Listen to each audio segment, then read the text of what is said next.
The Messiah said, "When you come to know yourselves, then you will become known, and you will realize that it is you who are the sons of the living Father. But if you will not know yourselves, you dwell in poverty, and it is you who are that poverty." Ano po ang kaparusahan ng alayham sa lider na sinungaling o laging nagsisinungaling? Maraming salamat po sa sagot. Yun po yung katanungan. Tagpas. Tagpas. Ayan sis, tinagot na ng ating Malari. Tagpas. Walang puwang sa kingdom ang sinungaling. Lalo na mga officer. Yan po. May isa pa pong katanungan dito, kaya lang medyo out of topic po. Baka pwede pong paunlakan hanggat wala pong nakataas ng kamay. Sige, Mapagpalang gabi po sa kawan, sa Prisod, gayon din po sa mahal na Haring OHC. Out of topic po yung tanong po. Ano po ba ang ibig sabihin ng Revelation chapter 11 verses 1 and 2? Ang ibig po bang sabihin noon ay na yung mga priest na mga Levites ay hindi makakaranas ng persecution sa panahon ng tribulation, at yung nasa labas ng templo pero nasa loob naman ng bakuran o nasa kawan, makakaranas ng persecution sa kamay ng mga hintil. Yun po yung katanungan niya po. Maraming salamat po. Lahat makakaranas ng persecution. Actually, ang mga priest ang unang ibabala sa kanyon.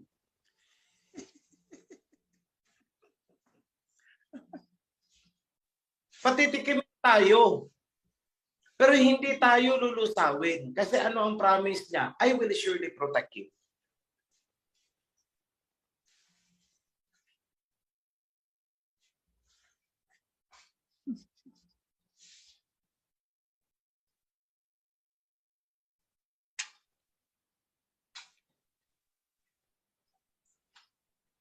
Ayan, nasagot ko na sis. Lahat makakaranas, makakatikim. Priest Prime, may gusto lang akong ipahabol na mensahe sa lahat. Opo, Malari po. Unang-una, gusto ko lang i-define. Gusto kong i-define sa inyong lahat ano ba talaga ang tinatawag na transparency para hindi kayo malito. Ayan. Ano ba yung transparency? Or tinatawag na access to information. Kasi kung ang pakaintindi ng kawan dyan is lahat na lang ng impormasyon dapat alam hanggang doon sa kaduluduluhan. Dahil ang pakaintindi ganyan ang transparency, hindi po ganyan.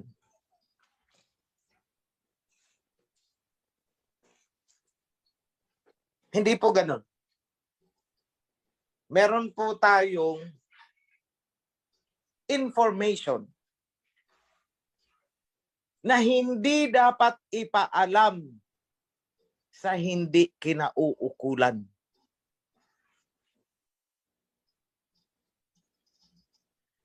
So let me define transparency. Transparency is making the information on a need-to-know basis. Yan. That is the definition of transparency. Making the information on a need-to-know basis. So if you want an information, magre-request ka ng information. Ito ang tanong. Saan mo gagamitin ang information? Because an information, may mga sensitive information na kapag napunta sa kamay ng mga tao na irresponsable, gagamitin sa hindi tamang gamit, ikakapahamak ng kawan.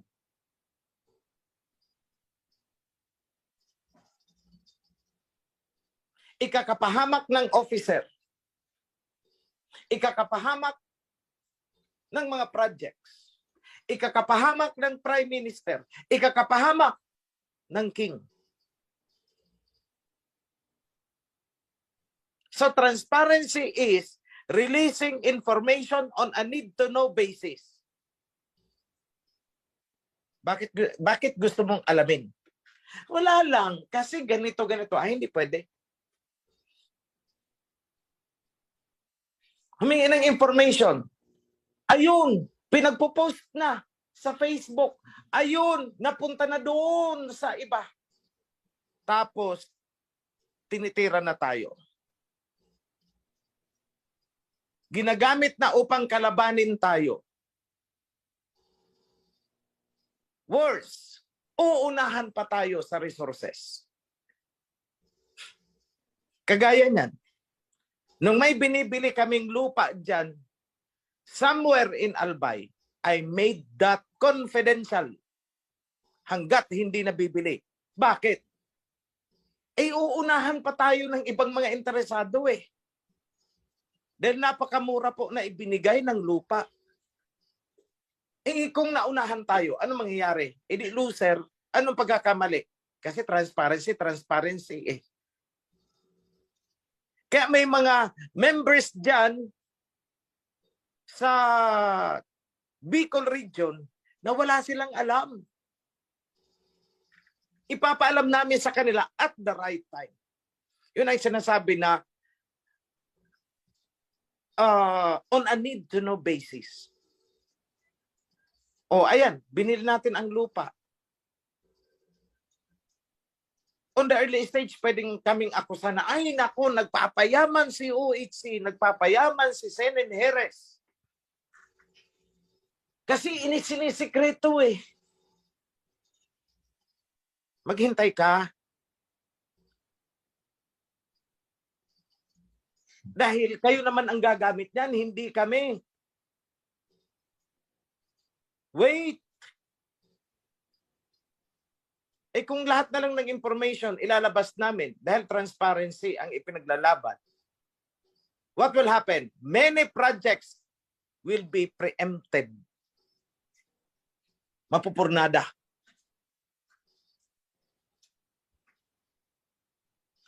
Diyan sa Kasili, kung nag-ingay, dahil transparency, nagpaplano pa lang nabibilhin ito, nag-ingay.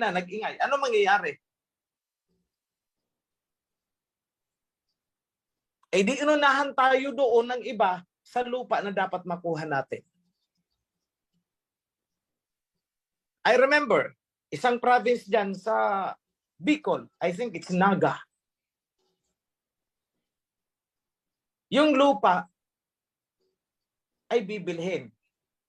Okay. Hindi na control ang information, kumalat. Ano nangyari?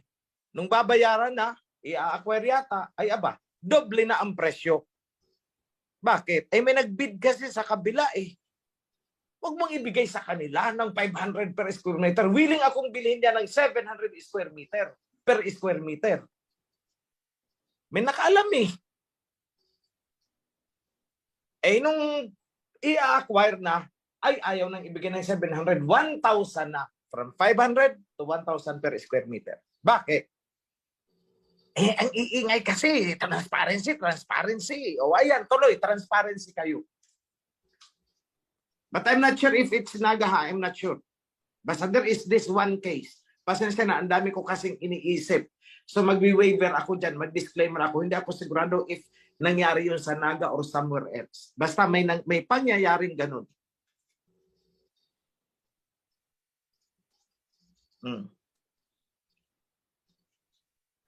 Yung dito sa Kasili. Biglang nagtaasan ang value ng mga lupa dahil nalaman nila na may plano tayong ganito. Nung nag-a-acquire na tayo, mataas na ang value ng lupa. So yung mga part na yan is we need to be very secretive.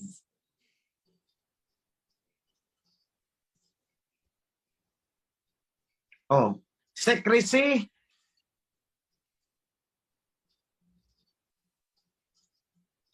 is very important also. But if you really need the information at ang pangangailangan mo ay pertinent, justified, we will give you the information. Yun ang transparency. So transparency has limitation.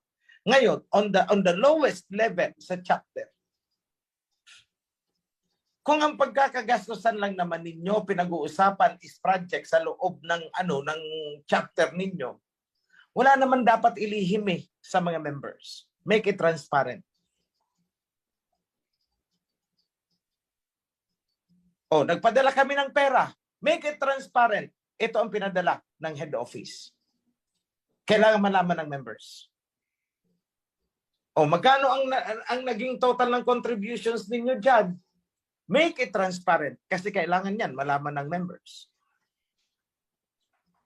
Pero pag nagpadala kami, pinadala namin kayo ng 500,000, 1 million, 2 million, 3 million. For transparency, kailangan namin malaman kung saan ito galing. Nako, tumikim ka na lang ng bibig mo. Itikim mo ang bibig mo. Yun ang limitation ng transparency. Kung hindi kami mag-i-invoke ng secrecy, kawawa naman si Priest John. Baka mamaya makidnap to. Ipatubo sa atin ng 100 million. O saan tayo kukuha nun? Yes. Anong nangyari? Kay Hezekiah ba yun? Hezekiah. Na hindi niya inobserve ang confidentiality. Di nalaman ng mga Babylonians kung magkano ang treasure ng kingdom. Di sinalakay sila ang mga Babylonians. Di ba? King Hezekiah. King Hezekiah. Hindi nag-observe kasi ng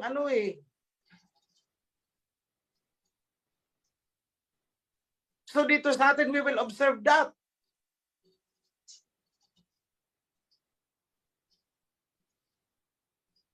Kaya wag nyo kaming tatanungin.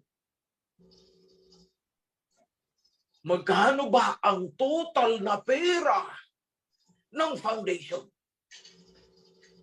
Siyempre, hindi ko sa inyo sasabihin. Bakit? Marami dyan, mga poderoso, may mga politiko dyan, na pag nalaman nila kung magkano, baka mamaya, gawa natin ng kwento yung foundation na yan, sampaan ng kaso na madissolve, para ma-forfeit natin ang whatever nila. Biruin mo, corona pa lang ng hari dyan, 6 million na ang halaga. Sector, 3 million ang halaga, 9 million, laking pera nun. Bakit? Kadaldalan kasi yung Cetro at Corona po, lata lang yan. Tubog lang yan. Yung mga ganun lang. Tubog lang yan. Yung jewels dyan, makikita nyo someday, puwet ng baso lang yan. Di ba? Tayo na lang ang nagkakaalaman ng So, such things, we should not divulge. Yung corona talaga, okay na lang yan. Nasabi ko na na that is really a treasure. Pero hindi ko pag-aari yan. Bakit? Malulunok ko ba yan? Hindi ko naman yan malulunok That will be passed on to the next. Kasi paano kung akong matagpas? Ano mangyari dyan? Alam man, ilibing yan sa kasama ko. Di ba? So what will happen to that? It will be passed to the next on throne. Ganun lang po yun. So huwag kayong mag-ano na, ay nako, si OHC, nagpapayaman. Naku po, tigilan nyo ako. Bakit? Napakasimple po ng pamumuhay na gusto ko. Ngayong gabi, ayan, Bro Jun, tinatanong, sinabihan ko, Bro Jun, kamuting kahoy ang gusto kong kainin. Kaya yung may nagpadala ng cake, ayun, nandun pa sa rep. Hindi pa namin maubos. Bakit? Kamuting kahoy ako Bro John, tingnan mo nga yung saba na offering galing sa first fruit. Baka pwede na natin kainin yan. Naku, hilaw pa. Napakasimple po ng pamumuhay ko. Huwag niyo akong pagdudahan ng kung ano-ano.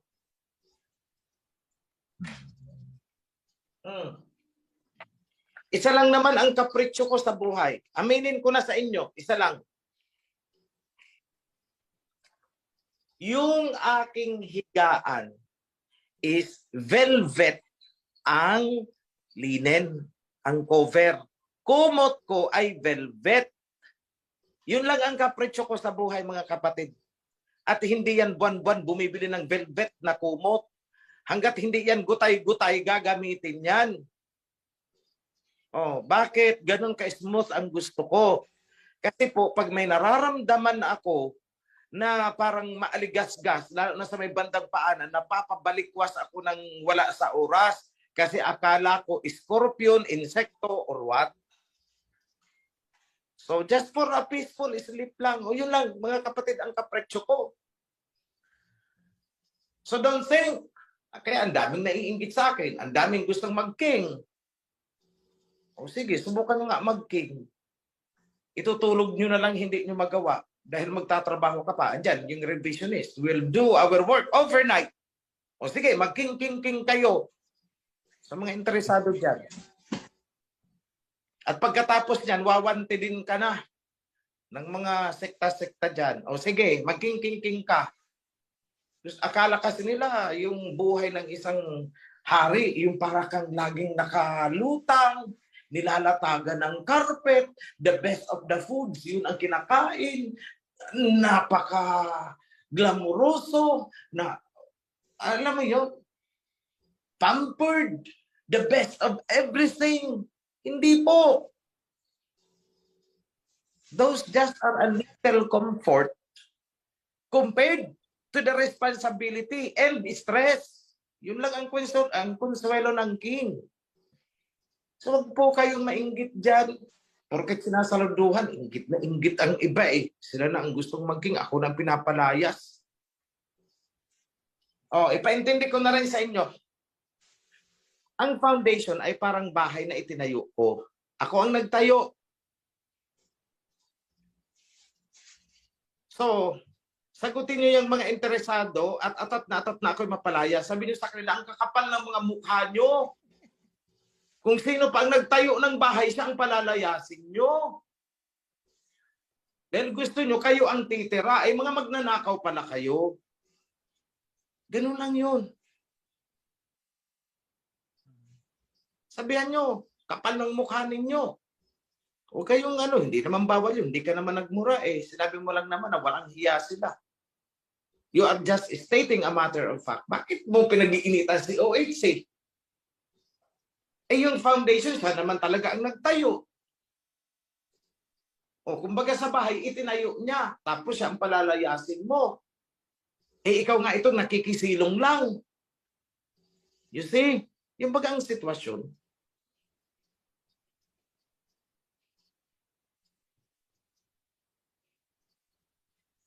Yan ang sitwasyon. Ay ngayon, dito sa somewhere in the north, may tatagpasin akong dyan. Pag hindi ako nakapagpigil-pigil talaga. Sisi. Hindi lang napagbigyan ng hinihingi niyang 350,000.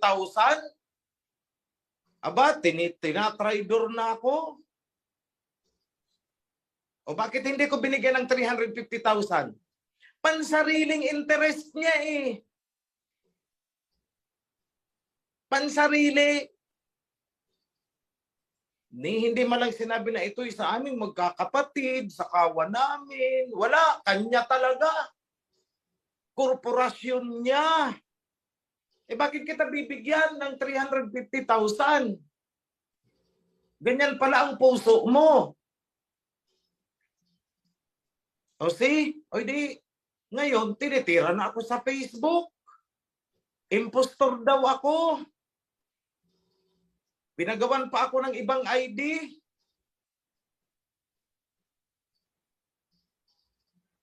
O ito, si OHC. Impostor. Ito, tingnan nyo ang ID niya. O ito pa, isang ID. Hindi naman ako yun. Sorry ka. Nagkamali ka yata ng picture na dinampot.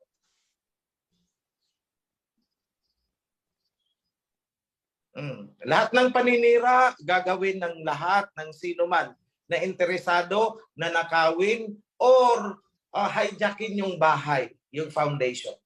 At gusto nila silang magre-reyna-reynahan, silang maghahari-harian sa isang bahay na itinayo ko.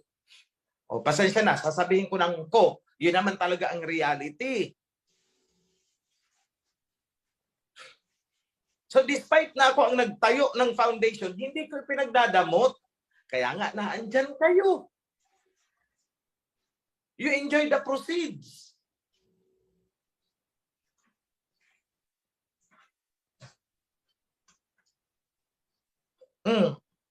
Magtayo din sila ng foundation nila. Bakit hindi nila gawin yun? O mag-proclaim din sila na king sila. O tingnan natin kung sino ang may follower. Alam niyo kasi, when nobody has the right to proclaim or even entertain sa sarili niya na king siya, kung wala siyang follower. The mere fact that I have thousands of followers, that legitimizes the kingship. Nire-recognize.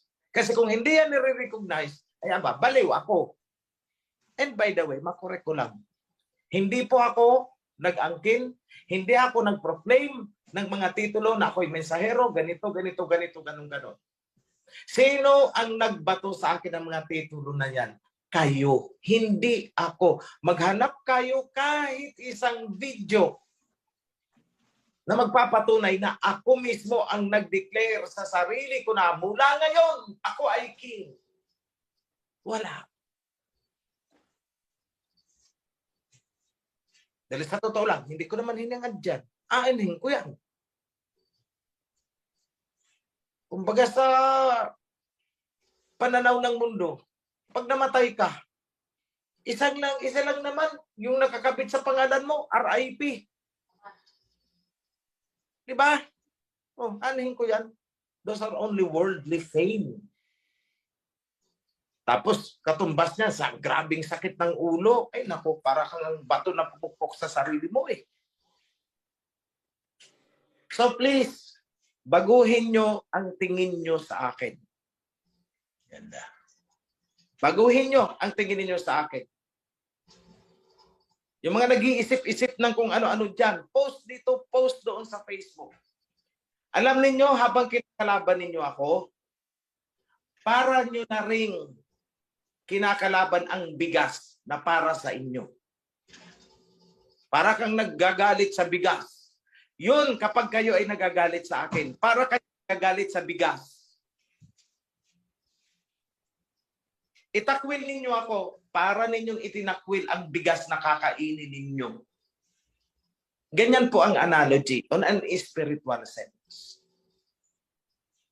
So hindi ko po sinasabi na ako ang bumubuhay sa inyo. Hindi po ganun ang ibig kong sabihin. I am talking about a future event. Mga pangyayari po sa hinaharap ang sinasabi ko. If you hate me, you hate your future. Kapag trinaydor nyo ako, ang tinatraydor ninyo ay ang inyong kinabukasan. Bakit? Because of the covenant. Yan lang po, mga kapatid. Promise, last message ko yan for tonight. Be blessed in the name of Abba Yahweh and King Yahweh Shai. All of you. Shalom.